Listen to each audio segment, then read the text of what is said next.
welcome you here at the Simon Center. Unfortunately, we were expecting more students, but now with all these different schools ending classes at different periods, we cannot have as big an audience as we were expecting.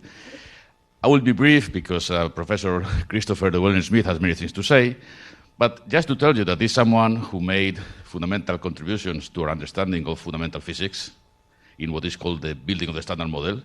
Now, after that was finished, more or less towards the end of the 70s, he started doing something that few people are qualified to do, which is to manage to make things done in basic science. For example, we owe him the fact that the LHC, this Large Hadron Collider, the largest accelerator ever built in history, well, it was built thanks to the fact that he was Director General, and he managed to convince a fairly eclectic group of people that were against it. And we're still enjoying it. He's also been involved in energy research for quite a while, looking at the fusion program in the United Kingdom, the fusion program in ITER. He's also been involved in one of these miracles collaborations in the Middle East, called Sesame. But today, since in the next probably 15, 20, 30 years, you'll be running the world, you have to understand that there is a real problem with energy, and perhaps once you begin to become leaders in the field, you will remember many of the things that Chris will be telling you. Please. Right, thanks very much. Can we get the lights down? Good. Okay, so before we discuss where our energy will come from in the future, I need to talk about where it comes from now, obviously. But I thought before that it will be interesting to go back to sort of basics. I think you all know that energy is the ability to do work. Why do we need energy? At the most fundamental level, we need energy simply to stay alive. So we get energy from eating food and then chemical reactions in our stomach, and that energy goes into keeping us warm. And the energy also is used to pump the blood around and to move our muscles. Now, if we think of a typical person, there is no such thing, of course, and this is probably rather a lean person. They're using energy at the rate of about 100 watts, so it's 1 joule per second. Of course, an Olympic athlete in training uses a lot more, a manual laborer would use a lot more, and big people use more than small people. But let's say 100 watts, typical rate of using energy from eating food. That corresponds to about 2,100 kilocalories a day, so that's what you need to take in food. In the year, there are about 9,000 hours, so 100 watts for 9,000 hours, that's 900,000 watts hours per year, or about 1 million, or a megawatt, MW, hours per year. So we'll come back to that just in each of you, from your food, you're getting through energy at about 1 megawatt hour every year. Now, if this person is just sitting still, doing nothing, they're using about 75 watts. By the way, a large amount of that is in the brain, something like 15 or 20 watts energy needed in the brain. It's very energy hungry. What about the remaining 25 watts? So those are needed to get food, to stay alive. So if we go back to the Stone Age, that's what it was for, going out and gathering, hunting, gathering, and getting food. But during the Stone Age, agriculture developed independently in different parts of the world, and we discovered ways to harness, or our ancestors discovered ways to harness external energy, to use animals, for example, for plowing or grinding corn, and we developed tools, such as this well here with a pulley and so on. And this allowed us to be more productive, and the population started to grow. At the same time, transport developed, and that allowed people to move into towns who needed transport to bring the food in, and cities developed, and there were exchanges between them. And this, in turn, allowed specialization, that not everybody was hunting and gathering. There could be people, geeks who were no good at that. They could do other things. So people could specialize. Cities and towns, they could trade and specialize, and the whole system became much more productive. This is an early calculator, an abacus. Somebody might be a bookkeeper, another will be a blacksmith when we got to the Iron Age. And then through the centuries, the population grew and technology developed with it. So when we got to, say, into the 18th century, we were getting our external energy from using animals, horses in particular, but also from water mills and windmills. So this was the situation with population up to the end of the 18th century. So just small amounts, small populations, and then starting to grow as agriculture developed. Back here, about the time of the ancient philosophers in Athens, about 100 million people, kept growing a hiccup here with the Black Death and the plague. And then by the time of the foundation of this great country, it's thought, these are sort of guesses, nobody really knows, of course, it was thought that there were about 950 million people on Earth at that stage, about 2.5 million in the original 13 states. In the 19th, 20th century into the 21st century, the technology got better and better. We became more and more productive. And this was coupled with developments in medicine and sanitation, death control, basically. And this led to an exponential growth in population, as we'll see. So today, it's thought that there are about 7.3 billion people on the planet, 55% living in cities. I trace that back to 1972, probably when many of your parents were born about then. It seems like yesterday to me, I'm afraid. The population has doubled since then. So in half my lifetime, the population has doubled. I took that date also because this is the time this very famous photo was taken, the first whole color photograph from outer space of the Earth, just to remind us that how fragile the system is. If the Earth was the size of a soccer ball, the bit we live in from the lowest point on Earth to the highest habitable point is about the thickness of a credit card. So it's quite vulnerable. The population's set to go on rising. I think this graph's a bit out of date because the latest prediction I could find was 9.7 billion in 2050. Obviously errors on these numbers, with 66% living in cities. And it's obvious that we cannot support this population with a huge amount of energy, just to bring the food to those 66% of people living in cities, to grow the food, to be productive with it, to produce the sanitation, fresh water, sewage, so on and so forth. So we've got into a system with this population, this number in cities, we need a vast amount of energy.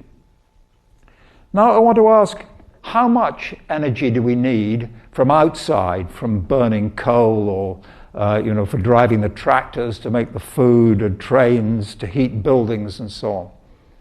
So if each person just in food is taking in 1 megawatt hour per year, I want to ask the question, how much external energy do we need? If I take the total energy use in the world and divide by the population, do you think we're using 10 times as much as we're eating in food? This is the average, 20, 100? Anybody like to hazard a guess? No brave people? Yeah? 1,000 times more. No, it's not that much. It's 23 times. By the way, that's the energy which would be produced by burning 2 tons of oil. Our energy doesn't all come from oil, of course, but as a convenient unit of energy, people talk about tons of oil equivalent. If all our energy came from oil, we'd be burning 2 tons of oil every year for every man, woman, and child on the planet.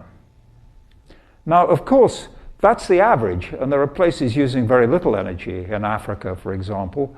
So the next question is, I won't ask you to guess this one. How much in the United States? If we take the total energy use in the US divided by the population, it's about 83. Actually, it's surprising it's not more than the average. And as we'll see in a minute, that's because China is now above the average.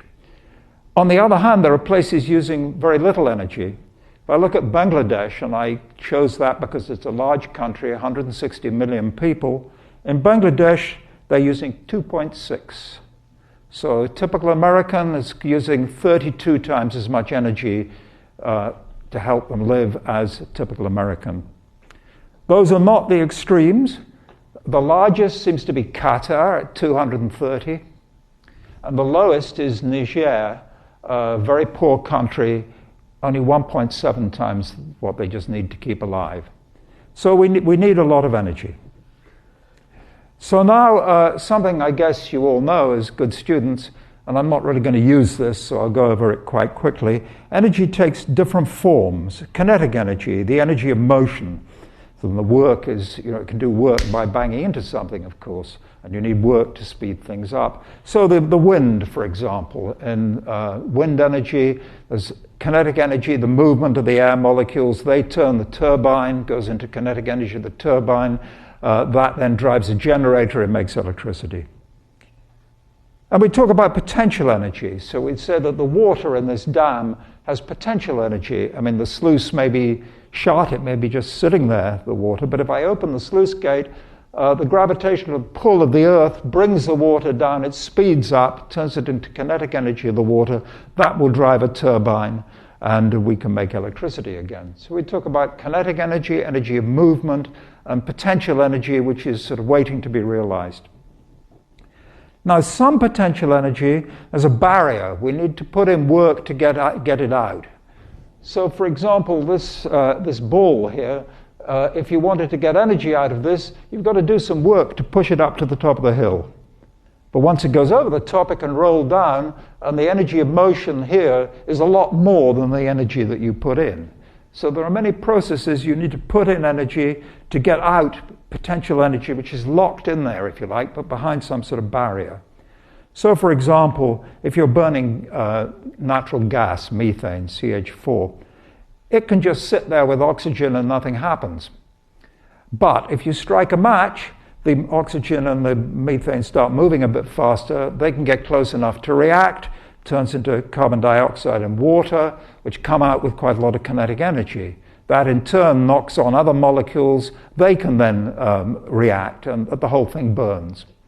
Another reaction will be in a fusion reaction, the one on which some people think we might get energy on Earth, between heavy hydrogen, a deuteron, a proton and a neutron, and super heavy hydrogen, a proton and two neutrons.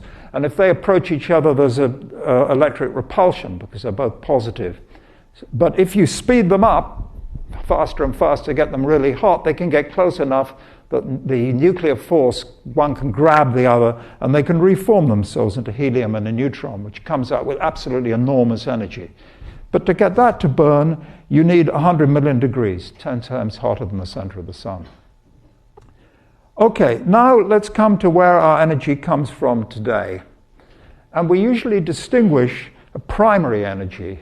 So this is a lot of oil, coal, gas, bioenergy, biocrops that make ethanol, wood that we can burn, hydropower from dams, nuclear energy, wind and solar. But of course, some of that we might go out and buy, but most of it we wouldn't. Not many of us go out and buy coal. Coal is bought by the utilities, turn it into electricity. So we then distinguish that from final energy, which is what we buy and use. And that is electricity, gas, just to burn, to heat houses and factories, gasoline and so on. And that's what we use in heating buildings, powering transport and operating factories. I think I'll skip this next point. Now let's ask, where does our energy come from? So I'm going to show the past, and then on the next slide I'll show you the future, where we think it will come from in the next 15 years or so, 20 years. So here you see that our energy is coming from a lot of oil, a lot of gas, and a lot of coal. Small amount from nuclear, certain amount from hydro, and then these are renewables, very, very small. Now, if you're very smart, you may have noticed that I said that there are 7.3 billion people on Earth. These are in billions of tons of oil equivalent, and I said each person is using 2 tons. So this total should be somewhere above 14, but it's a bit lower than that. And that's because there's a great deal of energy got in Africa from collecting wood and burning it, in India from burning cow dung and things like that, which don't show up in the data because you can't really measure them. So it's sort of a guess. So there's about 10% of additional energy here from biomass. By the way, this includes a certain amount of oil and gas that are used to non-energy uses, making plastics, basically. But the message here is that fossil fuels dominate. even including this biomass, fossil fuels give us about 80% of our energy from oil, coal, and gas. And the renewables, other than hydro, they're growing from can't even see them here. They're growing quite fast, but they're growing from a very small base. They're extremely small. Now, if we look at where we're using energy, this is the OECD stands for the Organization of Economic Cooperation and Development. That's a club of the rich countries of the world. So that's us, you guys, me as a Brit. And you can see our energy use has sort of flattened out. In fact, per person, it's even going down because the population's going up slightly. But in the rest of the world, in China, starting to grow rapidly, in India, the rest of Asia, and so on, it's starting to grow quite rapidly. And I've already said this, that the USA is using, per person, 32 times as much energy as Bangladesh, 2.5 times that of the UK, by the way. I shoved Egypt in here because I happened to be in Egypt giving the talk, so I looked up the number. In these people here in the poor part of the world, there's still 1.3 billion people, so 4 times the population of the US, something like that, with no electricity, and 2.7 without clean cooking facilities.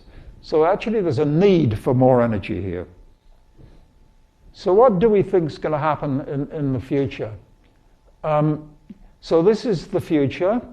Now I went up to 2015, and you can see it's predicted that as we go ahead, the renewables will start to grow.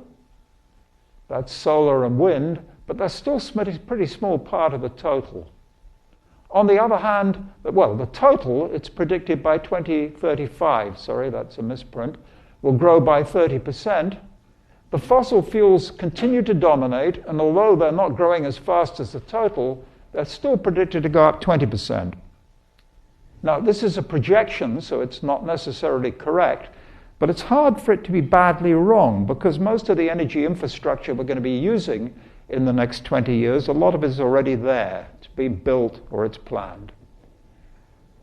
Now, the non-OECD countries, so here the richer part of the world was constant, it's growing like anything, up 50%.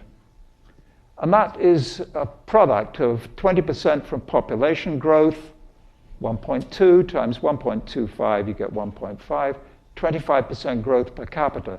Now, the growth per capita is a good thing because that's lifting billions of people out of poverty. Now, how do we use the energy? So you can cut the cake in different ways. You can ask how much energy is used in industry, how much is used in buildings, how much is used in transport, how much is used in agriculture. All those figures exist. But today I'm going to talk about the energy we buy, the final energy, split that into energy we buy in the form of electricity, which then has many different uses, of course. Energy that's used for transport, that's mostly gasoline, oil, aviation fuel, and so on. And energy used to provide heat, space and water heating, keeping the buildings hot in the winter, and industrial processes. And now I want to ask the question, which of these uses takes most energy? Do you think we're using more energy in transport than in heat? Or do you think electricity is the biggest? You want to have another guess? I'm going to go for transport for 500. Yeah, well, you're completely wrong again, I'm afraid. The really interesting thing is that heat is using by far the most.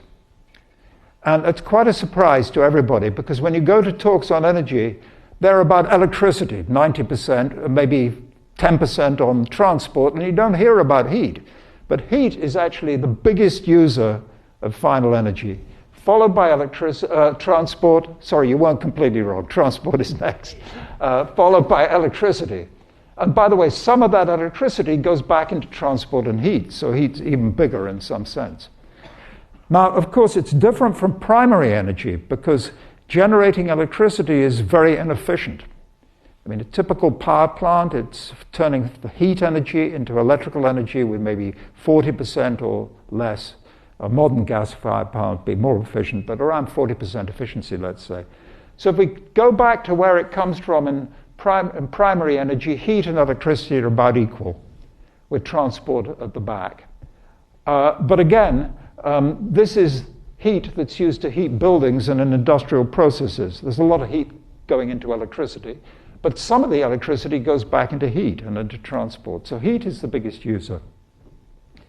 Okay, so our energy comes mostly from fossil fuels. Oil, coal, gas, about 80%. And it's used to provide heat, electricity, and transport. So I'm supposed to tell you where it'll come from in the future. So the first question is, could it just go on coming from fossil fuels? And the answer is, for a long time it could.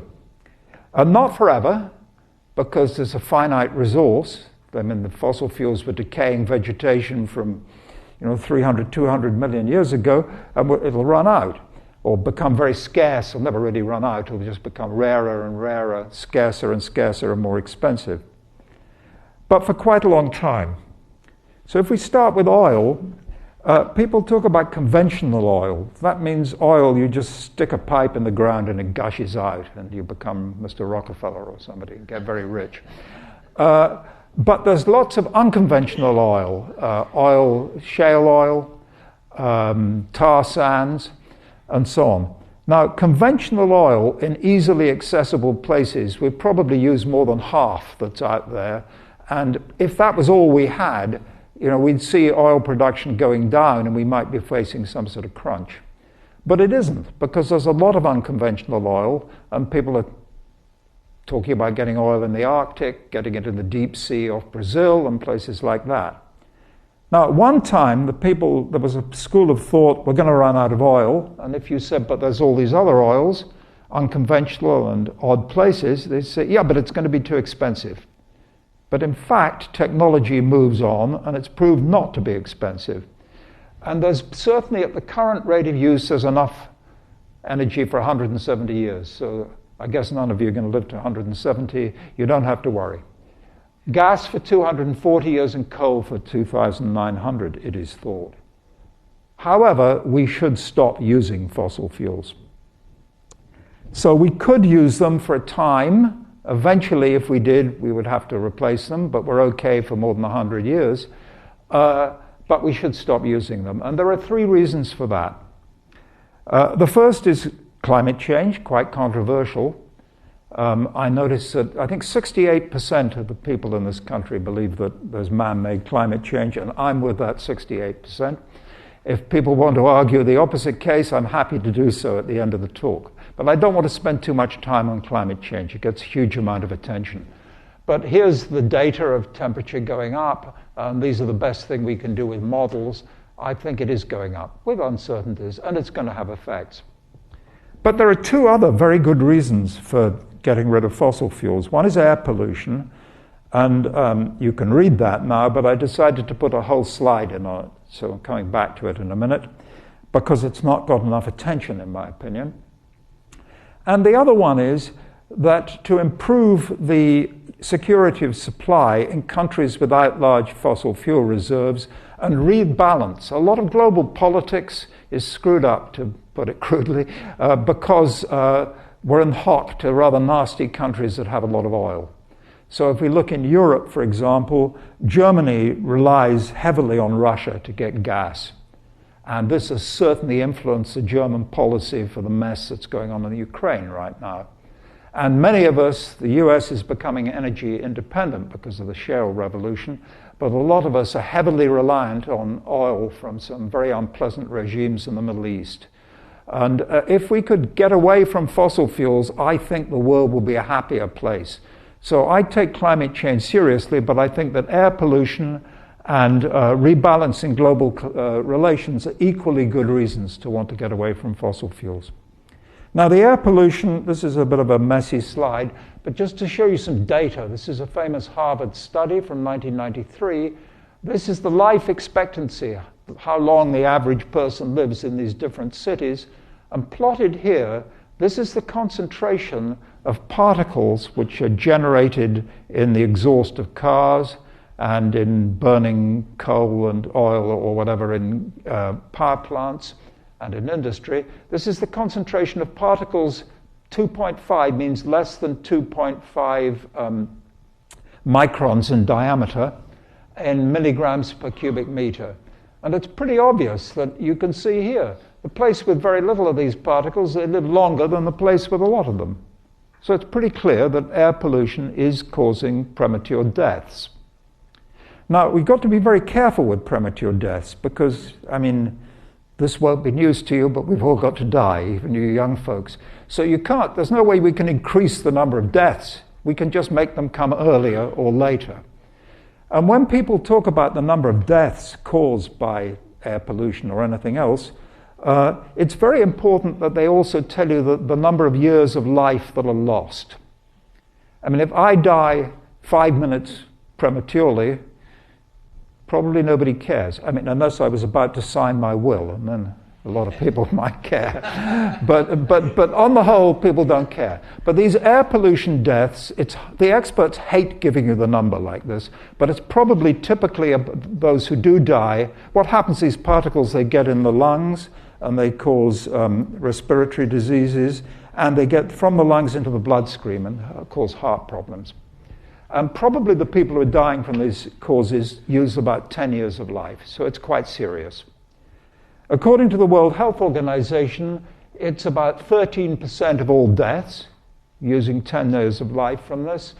And it's the biggest problem. This is a picture in Beijing. It's actually worse in Delhi now, in India, is in the developing world. But it's a problem everywhere. There's an MIT study which actually comes out with a bigger number than the World Health Organization. I think this is probably too big, but it thinks it's something like 8% of the numbers of deaths in the USA. And it's probably true that a single large coal power station is far more lethal over its lifetime than the world's worst nuclear accident. So this is a reason to decarbonize, in my opinion. So the question then, if we should be getting rid of fossil fuels, is can we, or how can we do with less fossil fuel energy from fossil fuels? Or if possible, can we do with no energy from fossil fuels?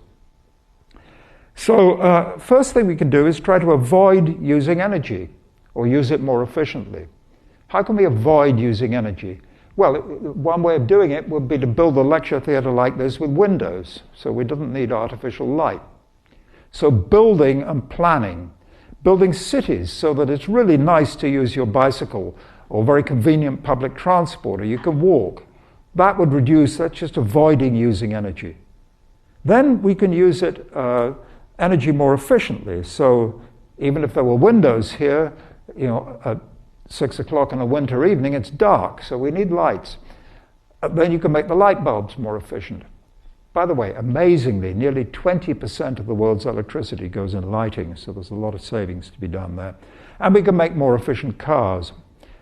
There are huge potential energy savings out there, most of which save a lot of money. But on the whole, they're not being made because the individual savings are too small, or people who are relatively affluent just don't bother. The only thing that really works is regulation. So that's one thing should be a priority. So the US corporate average fuel economy standards have had a big effect, in fact. We can avoid using energy.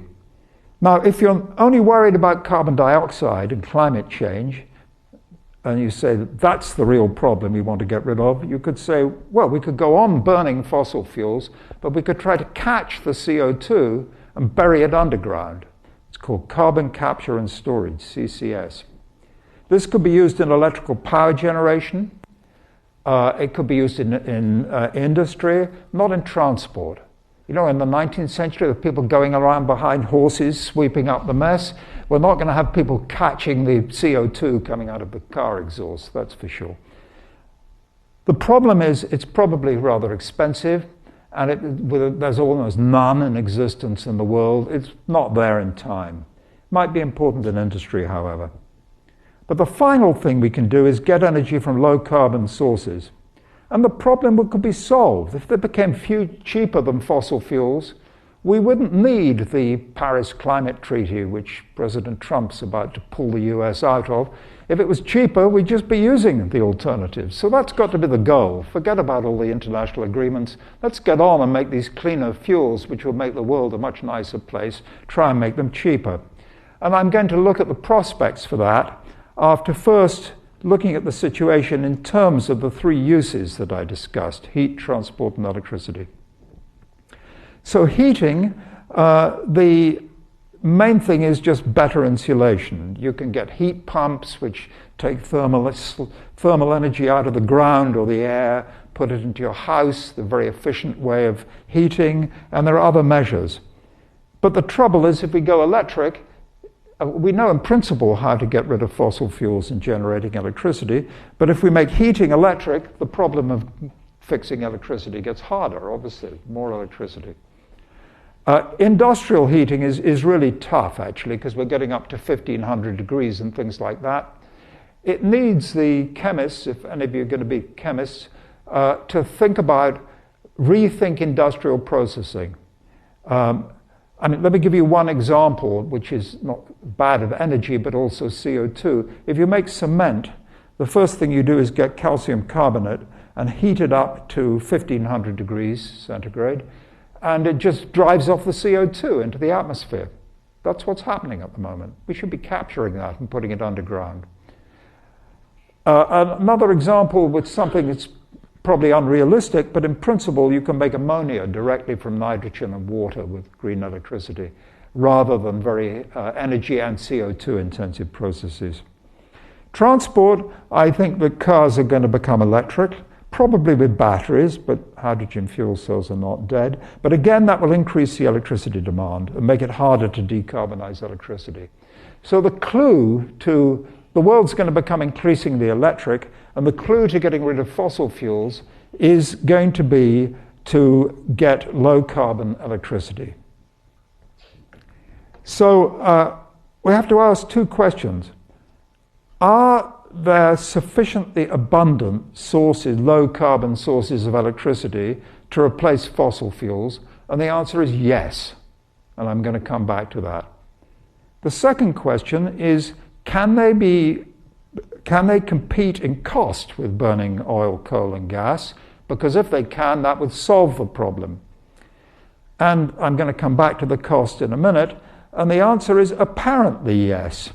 In good conditions, wind is now the cheapest way of generating electricity. And solar is not far behind at all. So, problem solved? Unfortunately not, for two reasons. First of all, wind and solar are what are called by the energy industry non-dispatchable sources. That's ones you don't control them. You've got to wait for the sun to shine or the wind to blow. So you can't switch them on and off. And for sources that you can't control, the cost is not the same thing as the value.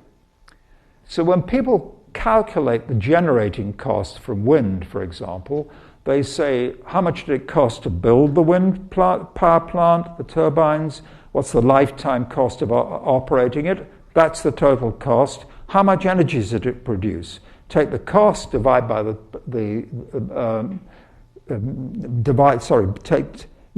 divide by the amount of energy, and you'll get a figure, so much per kilowatt hour.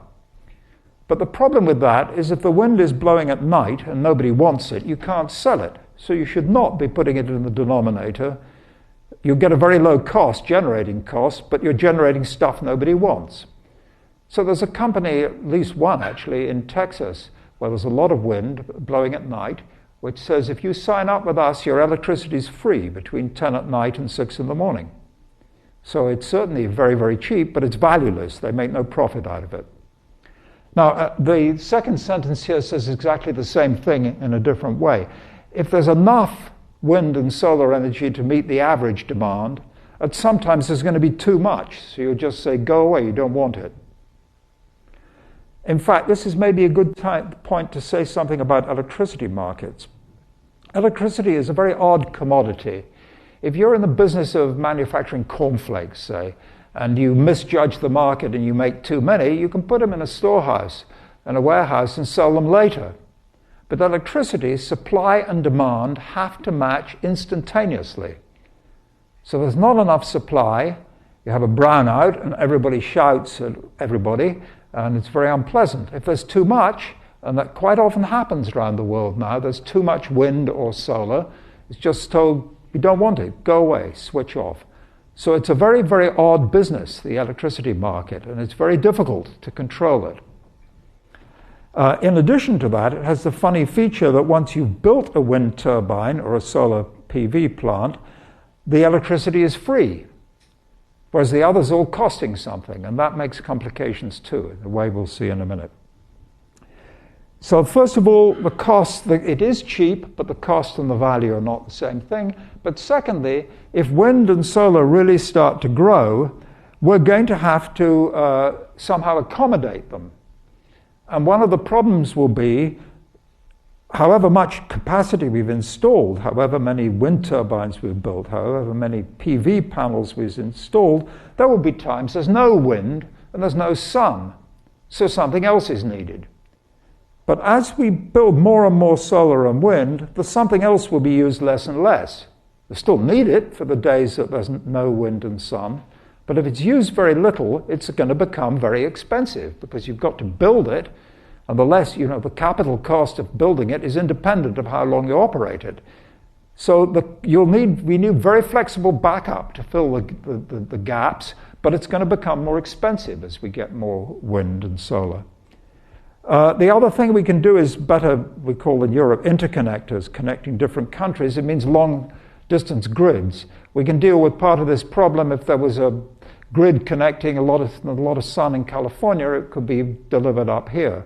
But that doesn't happen at the moment. And we can use what's called demand-side measures, encourage people to use electricity at night by giving them very cheap deals and so on, like this company in Texas. And so on. And we could try to get storage. If we could store electricity, we could fix the problem. But at the moment, the only serious way we know of storing electricity on a large scale is taking water coming out of a dam, and then when we have excess electricity, turning the thing backwards and pumping the water back again. So that is done on a large scale. We're using batteries a little bit. And then we need to reform the market, but I'm not going to get into that. Okay, so now let's look, are these non-fossil fuels abundant enough? And I'll justify the answer yes that I gave, and then we'll look at the cost. So I'm going to look first at three, there are more, I'll get to all the low carbon sources in a minute, but three that we can quantify in terms of area. So let's look first at this area here. I mean, it depends on the assumptions, and I probably didn't draw it right. But if you filled something like that area entirely with no space, with photovoltaic cells, and if the sun shone here as well as it does down here, that will be enough not just to power the United States, but to power the entire world. And by the way, not just the electricity, but all its energy, insofar as you can work out how much electricity we need. So it's clear that solar, in principle, can power the world. But the difficulty is it's not there at night, obviously, and it's not there up here very much, certainly in the winter. So to go along with this, it can power the world in principle, but again, we need transmission from different areas, and we need storage of some sort. Wind needs a much bigger area. I've assumed here that the wind blows everywhere in this area, because here I assume the sun shone as well as it does down here. Here I've assumed that the wind blows as it does in the North Sea between the UK and Germany. So the wind could sort of power the world, and especially as if you fill this land up, you can't do anything else with it with solar, but if you fill this up with wind, you could have cows grazing underneath. So it's got a big potential.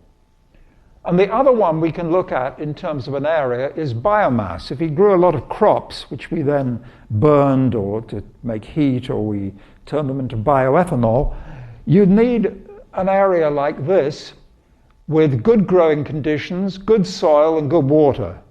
So that really can't happen unless we stop eating, which presumably will be a priority. So this gives you some feeling for these things. Now let's look at all of them in terms of decreasing use at the moment. So the contribution to all energy, biomass and waste, these are the low carbon sources here. And the biggest is biomass and waste, mostly in places like India. It needs a lot of area. The problem is land and water use are not necessarily carbon neutral, and that burning the stuff makes air pollution. There is, however, a get-out-of-jail card here. There are plants like prickly pear and agave which grow with very little water. And if I had more time, I'd tell you how to do that, but I can see I'm going to run out of time, but somebody could ask me. So possibly you could expand this, but not by a huge amount. Hydropower worldwide could triple, but not everybody likes it. Nuclear, 4% of our total energy. It's essentially unlimited, but it's looking to be more expensive than people had thought it would be in the past, and the public don't like it very much. I personally have no problem with it, but the public doesn't like it. There are things called small modular reactors, where you build components in factories, you mass-produce nuclear reactors. It's possible those will bring the cost down.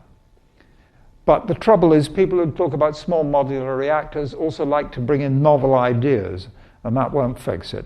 The lesson is keep it simple. Wind, we've seen already, only 1.3% of the world's energy, not electricity at the moment. The problem here is the integration cost. And how do you fill the days when the wind is not? That's the integration problem. How do you fill the days when the wind's not blowing? And where I come from, there's a problem called NIMBYism. That means not in my backyard. There are people who say, we love wind, but I don't want it spoiling the view from my beautiful house. Go and build it somewhere else. This is a problem in Germany. I don't know if it's a problem here, but probably a problem everywhere. Solar, the integration cost. And then these are going to can be important, geothermal and marine energy in some places, but not everywhere. Now, let's come to the cost. And I told you that the costs are coming some of the lowest. So this is well, first of all, what should we compare it with? This, over the year 2015-16, to the end of 2016, this is the wholesale electricity price in dollars per megawatt hour. So you divide by 10 to get cents per megawatt hour. So that's per kilowatt hour. So that's 4 cents a kilowatt hour. That's a wholesale price. That's not what you're paying at your home. And you can these different colors are at different places in the US. But you can see wholesale electricity costs in the US, they're around sort of $35 a megawatt hour, something like that. Now let's look at the cost of solar and wind. So if we go back to 2007, solar up here over 220 or something, absolutely can't compete with that. And wind about 50, up here somewhere, not far off, but still not competitive. But look at how they've come down. So the fact is that wind and solar are becoming competitive. This is a bit of a cheat because these prices, there are some subsidies included in. In fact, I'm not even sure these graphs are right. I went back to the original, but they're roughly right. There are some federal and state subsidies for renewable energy, so probably a bit higher than that. But you can see solar and wind, they're still going down. That's the key point. And they're becoming competitive. So if they really keep on going down, and if you can solve the problem of dealing with the days with no wind and the nights when there's no sun, these can take over. The capacity is growing rapidly. That's just the number of wind turbines, the number of PV panels, but the role is still small. So this is a point where I should show you electricity generation in the United States. So this is coal, nuclear, gas, renewables, and oil is essentially gone. But in this period, up to 2010, power production in the United States was growing, and it was growing because coal was growing, gas was growing more or less equally fast up to here, and nuclear was growing a bit. Now what's happened since then, this is the shale gas revolution. We're now getting a lot of gas. The US was set to be an importer of gas, it's now an exporter, and gas has shot up and coal has come down. And that's a good thing because coal is a lot cleaner, gas is a lot cleaner than coal. And you see here, nuclear being about constant, renewables seem to have gone up. But be very careful because that renewables includes hydropower. very confusing. The energy literature, sometimes when they talk about renewables, they only mean solar and wind and so on. But other times hydropower is included, and here hydropower is included. And it is renewable, of course. So this is the split. This is through a year. Which year? 2016. In each month, that's the amount of hydropower. Now, rather confusingly, this is in terawatt hours per month. I'll compare it down here. This is the amount of wind, that's the amount of solar, that's burning biomass. But the point to notice is that the total US utility scale generation, large power plants, in 2016 was 4,080 terawatt hours. But to put it into these units, divide it by 12, it's 340 billion kilowatt hours per month. So this is the renewable contribution to 340. And if I take the wind bit, I just eyeballed it, that's about 18. So wind is producing about 5% of US electrical power. So it's not negligible, but it's pretty small. Solar, on the other hand, I actually could find a number. At utility scale, it's 1.3% of US electricity. But there's also quite a lot which isn't on the grid, people on their own houses. But it's not as much as is utility scale, big solar power plants. So the point I'm trying to make here is that the cost of wind and solar is rocketing down. It's just about competitive, and it's set to go on down. But it's still very small. So it's a long way to grow. That's the first problem. And the second problem is, how do we integrate it? So to conclude on low carbon sources, the good news is, I didn't discuss this, there are these plants that grow with little water. Bio could be bigger than we thought. Hydro could be expand. Nuclear, there are ideas, and it could play a much bigger role. But the really good news is how cheap solar and wind are. They're huge potential, and the generating costs are competitive and falling. These are the world record low bids, but you have to be very, very careful because there are different subsidies in each country, different financing conditions, so they're done on a different basis in different numbers. So be very careful comparing them. Nevertheless, they're very impressive numbers. Not so good is that fossil fuels are still 80%, and the cost of integrating solar and wind will rise. When they're at a few percent, just absorb them in the system. But when they get big, it becomes a real problem. And electricity markets, and I'm not going to get into this, will have to be redesigned to give the right set of solutions for integrating solar and wind. And I'll come to the solutions in a minute. But these problems are diminishing. And as solar and wind get even cheaper, the problems will sort of go away to a large extent, and they can be largely fixed. So before I sum up, I want to say something about what those problems are. I could have taken problems in California, but I've chosen Germany just because I've managed to find a very good graph that showed it. So this is a model made by KPMG, I think, of possible power generation in Germany in 2050. So this is the winter. So this is January 2050, according to this prediction. So January this is the month of January, and this is 2050 in Germany, the month of June.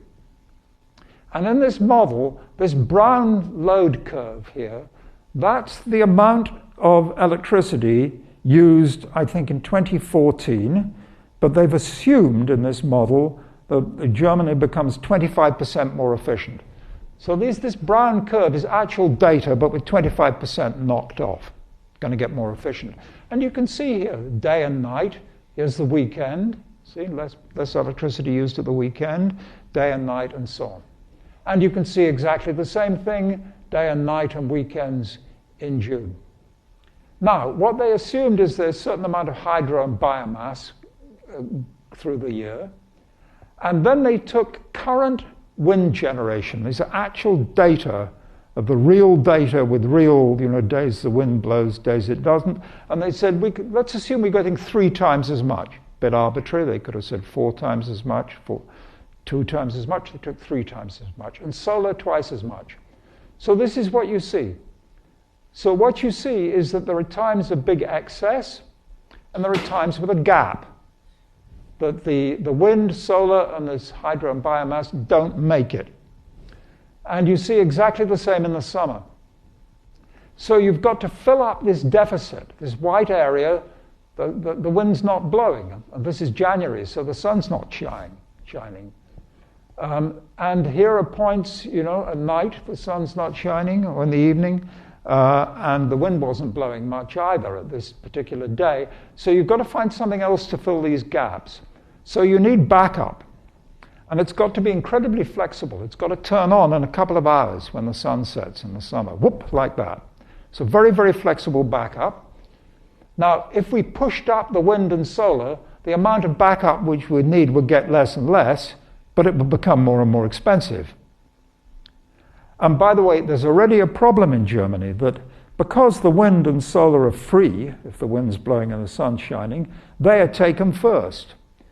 And there are investors there who built gas power stations back in the 1990s, assuming they could sell electricity around the clock. And then if it's a windy and a sunny day, they're told, get lost, we don't want your electricity. And they're losing a lot of money. The generators, conventional generators in Germany, have lost more money than the banks did in the big financial crisis of 2008. So this is one of the problems. How do we persuade people to build what looks like unprofitable generation? Because there are going to be gaps, even if we put up the solar and wind as much as we like.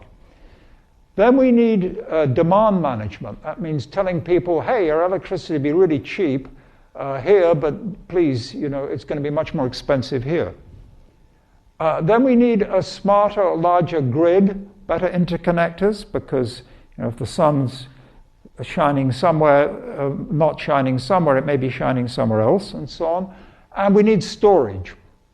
Now, batteries are becoming the big thing for storage, and they're all right for dealing with the day-night problem. We can build batteries, and Elon Musk is building this big Tesla battery factory, which will store electricity that we get solar energy in the day, and then at night we get it back from a battery.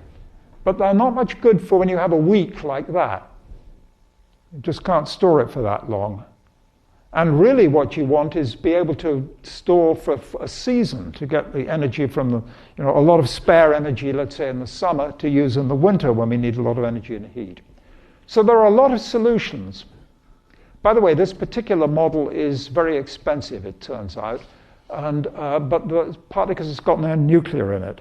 The Germans have convinced themselves that nuclear is a complete sin, so they're getting rid of it. But it would have been a lot cheaper with a lot of nuclear. Now, we need a mixture of these measures, and they're all possible, but we need the market to give the right mixture of them, because at the moment, nobody's going to build this flexible backup because they're not paid for it. So we need to think about changing the markets and giving the right incentives. So we've got to figure out who is benefiting from all this and how are they going to be charged. But with these measures, we can move to a very large amounts of wind and solar, although it would be very, very hard to get to zero fossil fuels. Very, very difficult, unless we had long-term storage. If we have a whole month where there's no wind in the winter and there's no sun, then we need long-term storage. And there are ideas there, which is to take electricity and use it to generate hydrogen or maybe ammonia, which you can just store in big plastic bags and then put it back and make electricity when it's needed. Okay, so now I can start to come towards conclusions. So the first point is we should be decarbonising for 3 reasons, but there's a long way to go, which I've stressed, and here you see the numbers actually. It's 80% fossil fuel, and it's a moving target because energy is going up, and all the use is expected to go up. That's a good thing because it's giving better lives to people in Africa. Fossil fuels are not going up quite as much as the total, but they are going up. Now, climate change. So now I will say something about climate change. These are billions of tons of CO2 emitted historically, collected by BP, in the energy sector. And they're going up. And this is BP's prediction for the future. What is this red line? That red line is the International Energy Agency's 450 scenario. What does that mean? That's a scenario which is designed without any attention to realism or cost or anything else to keep carbon dioxide in the atmosphere below 450 parts per million. That's the level at which climate scientists think there's a 66% chance of keeping the temperature rise below 2 degrees.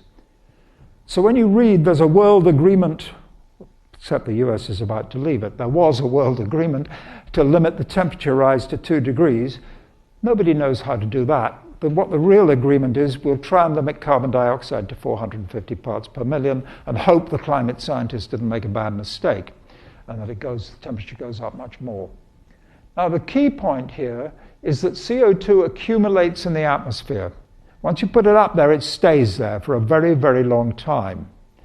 So if you want to be on this red curve, suppose you say, well, look, we know we're going to be using this infrastructure. We know next year what's going to happen. We already built the power plants and so on. So we'll start bringing it down later. It's got to come down faster. To keep to 2 degrees, we've got to keep under the area under this red curve. And you can see that's sort of impossible because it's very hard for this to be badly wrong. And some of my colleagues in Oxford have quantified that. They said, we'll just look at electrical power generation.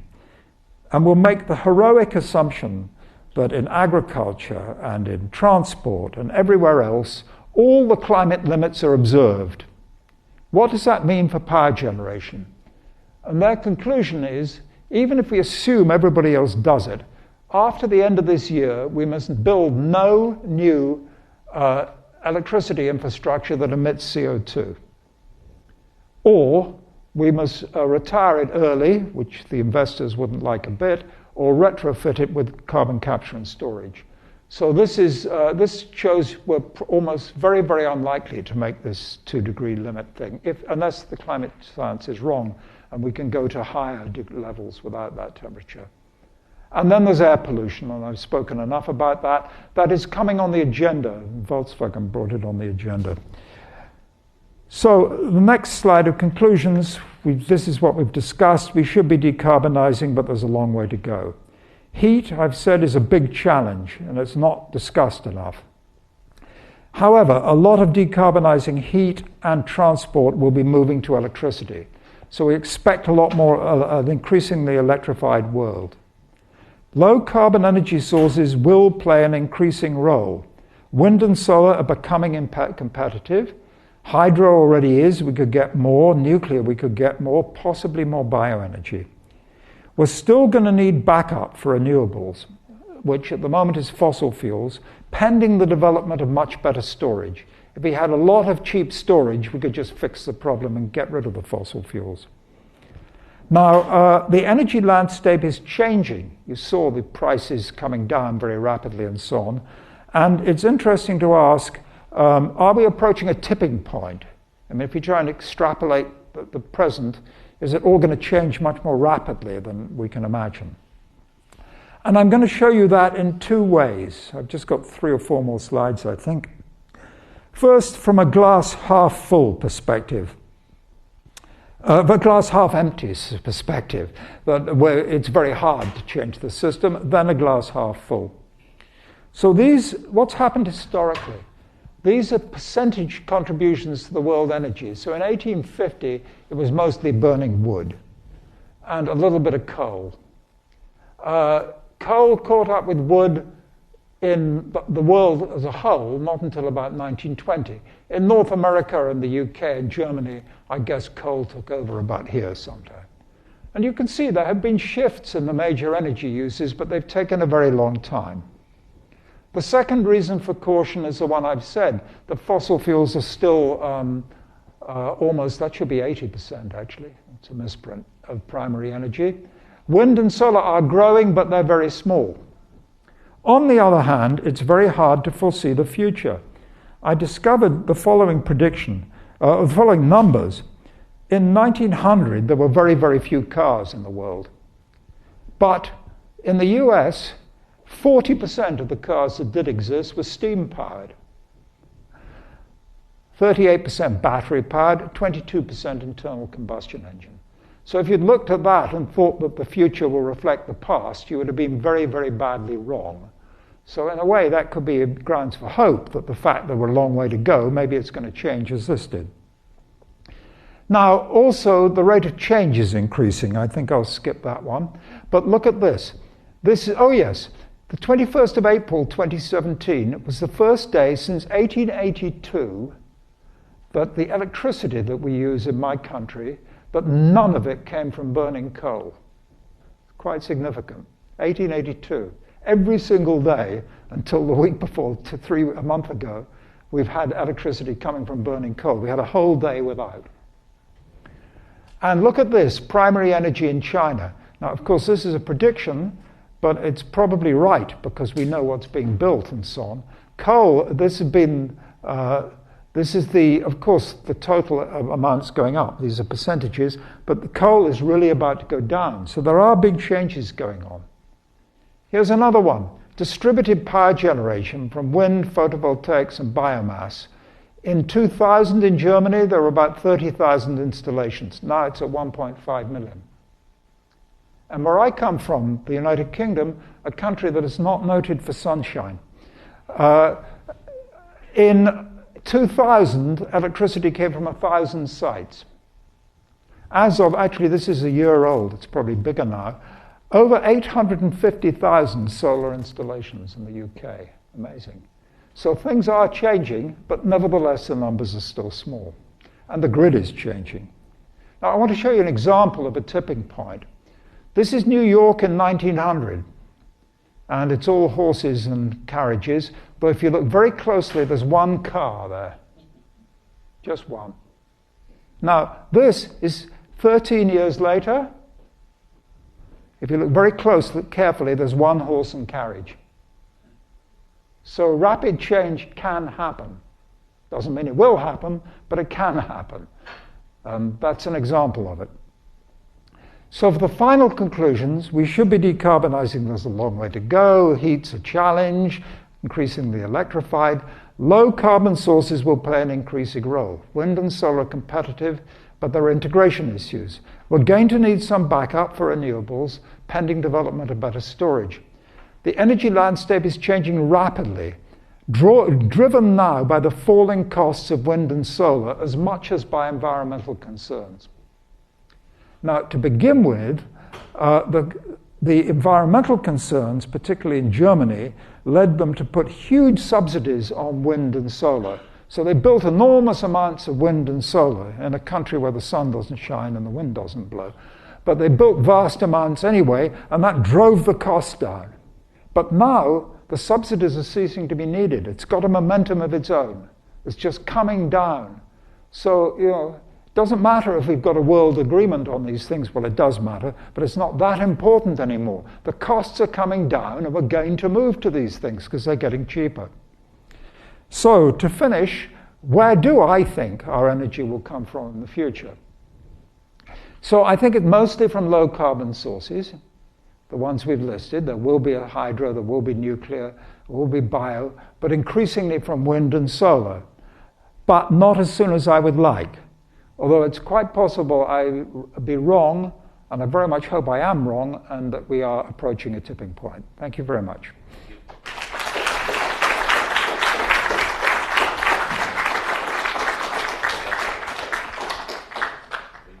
A few questions or comments? Please. Well, I'll give you the micro. Mr. Speaker, I just had a question about the creation of wind and solar, what do they call mechanics? They use rare earth metals, which create toxic byproducts. Yeah. How are we going to deal with all these toxic byproducts as we create more? Right. I think, that's true, but they're relatively small amounts. I'm not an expert on that. I'm not going to attempt to answer this properly because I don't know the figures. I have looked at them some years ago. I don't think it's a big problem. I think the resource limitation which will worry me most is lithium, actually, for batteries. But that's not because of toxicity. It's because there's not going to be enough of it.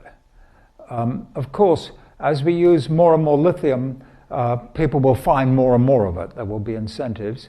But it's pretty obvious that we're going to have to start seriously in electric cars recycling the lithium, which is mixed up with other things, and go to sodium batteries and so on. It's a very good question, and I really ought to know the answer better, but I don't. I don't believe, I mean, I've listened to experts arguing about it, and I think we have to be careful, but I don't think it's a serious problem.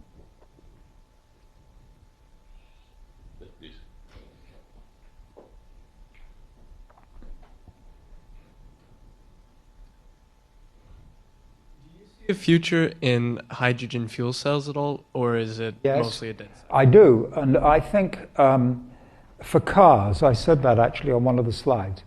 At one time, about 10 years ago, or 15 years ago, people thought there's a big competition between battery-powered cars and fuel cell-powered cars. Now the public consensus seems to be batteries have won. But that's not obvious to me, and I've noticed the pendulum is swinging back. And the reason being that, it takes a long time to charge an electric car. And it won't go more than 200 miles if you're very lucky or very rich and can get a very, very good one. Whereas a hydrogen fuel cells car it can drive 500, 600 miles, and you can fill it up as fast as you can with gasoline. And the costs are coming down. I mean, you can get a good medium-sized, the Mirai, Toyota Mirai hydrogen car for about medium-sized car for $50,000 or something. The trouble is that they involve platinum in the fuel cells. We need to find ways of making it with maybe nanoparticle platinum, so there's a bigger surface and less platinum to bring the price down, or maybe different materials. It's a big issue for the electrochemists. And there's also a chicken and egg problem with it, that until there are enough hydrogen fuel stations out there, you wouldn't want to buy a hydrogen car because you say, I'm going to Boston, it'll get me there easily, but I can't fill up on the way. But that's starting to change. So I think there could be. For me, the jury's out. And by the way, another thing about cars, I think it may change if we go to autonomous vehicles that drive themselves. And people think that when that happens, we may stop owning cars. So when you no longer own a car, but when you want a car, you just say on your smartphone, send me a car, and the car drives itself to your house. And of course, this means the car's used much more of the time, so it makes the whole system cheaper. But I think the main thing would be that it would send you a car. If you said, I'm going to Manhattan, they would send you a pure electric car, which will get you there and back easily. But if you said you're going to Boston, they'd send you a hybrid. So that might get rid of the range anxiety, the thing that's stopping people buying electric cars. They don't want a car which won't get them to Boston. So that might change if you got the car you wanted, if we were prepared to give up owning our own cars, and whether people will be. By the way, I meant to say that. One of the things you have to think about in this is public acceptance of these different solutions. And in that sense, electricity is relatively simple because there are companies, I don't know about here, but in the UK, who, if you buy your power from them, they guarantee that it's green electricity. But it doesn't make any difference. The same electrons come out of the plug in the wall, so it doesn't change your life. But the way you transport, what you use for transport, does change your life. It matters to individuals. And the way you heat your house, I mean, if you're going to stick a heat pump on the outside wall or dig up the garden and put it underground, that's a big effort. So I think heat and transport are much more sensitive to customers, and the customers are going to play a really big role in this, finding solutions that are acceptable to people. One thing is that, could you comment perhaps on the difference between the thorium reactors and the uranium-based or plutonium-based reactors regarding waste and nuclear weapons? Okay, so, God, you threw a lot in there. Nuclear weapons you tossed in. Useful to... Yeah, so there are a lot of people have been advocating thorium reactors because there's a lot of thorium in the world, particularly in India, by the way, where they've got very little uranium, and they are developing thorium reactors. And it's true that thorium makes less long-lived nuclear waste, a thorium reactor, than a uranium reactor. And it's also true that it's much harder to make a nuclear bomb from the thorium fuel cycle. It's not impossible. I think this is classified information I'm giving you, but I believe that the US did. It's not thorium, it's with uranium, I've forgotten which isotope it is now, but it comes out of the uranium thorium fuel cycle. But at the moment, the lesson that I see from nuclear power is stick to what we're familiar with. I mean, nuclear power always turns out to be more expensive than the proponents claim in advance. And the people who are pushing thorium, they exaggerate the benefits and they forget the fact that we haven't done it on a large scale. So I don't see any particular reason at the moment that we should. It's good that somebody's developing thorium. We might need it, but I don't feel that an imperative that we should be moving towards thorium myself. More questions or comments? Yes. You asked me the hard ones. Mr. Speaker, you said something about market reforms. I was wondering what you meant by them. Do you meant like subsidies for green projects, or? Well, what it means is that so the electricity markets are different in every country in the world, the way they operate, and in every state of the US, so it's quite difficult to generalize. But it comes back to the problem that I said, that electricity is a very, very peculiar phenomenon, commodity. If you generate too much, no one wants it, you have to throw it away. But there's the opposite worry that, the best way to say this is that if you think of electricity generation through the year, there'll be 1 hour when there's more electricity used than any other hour in the world in the year. So you can ask yourself the question, how do you ensure there's a generation there to supply it? So if you're an electricity generator in a completely free market, you would say, I'm not going to build a plant that's only used 1 hour in the year. So you have to have, people add things called capacity markets, that there are bribes to say, we guarantee that we will provide this or that when needed. And they are very complicated. And they get complicated with markets that are trying to move away from fossil fuels. There are many complications. And I mean, to give you another example where you need reforms is in storage. So if we think about, if we have electricity storage, how could you make money from building storage? There are 2 ways you can make money. The less important one at the moment is what's called arbitrage. Let's say if you had storage, you can get that free electricity at night in Texas and you can sell it back in the day. But more important is balancing the frequency in the grid. There's a problem when there are fluctuations. It's the end of a football match or something, and suddenly there's a bigger demand or less demand. The grid needs sudden additional amounts. So they will buy balancing services. If you will say, I will guarantee to be able to make you so much power available within 15 seconds of being asked, they will pay a large premium for that. So there's all sorts of different things going on, none of which individually really stick together. So for the storage, to go back to the storage, the money you can make from it is not enough to provide what's needed, in the sense that if we make a model and say what amount of storage would produce the minimum cost for the whole system, okay? And then you ask, how much money can you make from storage? It's about half the value to the whole system. So you've somehow got to figure out who benefits, how do we make a market where enough is built? I mean, it's a very complicated problem. Probably need 10 slides to explain. I won't attempt. And we have time for one more. One more question or comment? In the corner. You got neglected over here. You live in the U.S.? No, I don't. All right, that's fine. I just flew in on Monday, staying for 2 weeks. I have lived in the U.S. I've lived in California. Thank you very much for a great presentation.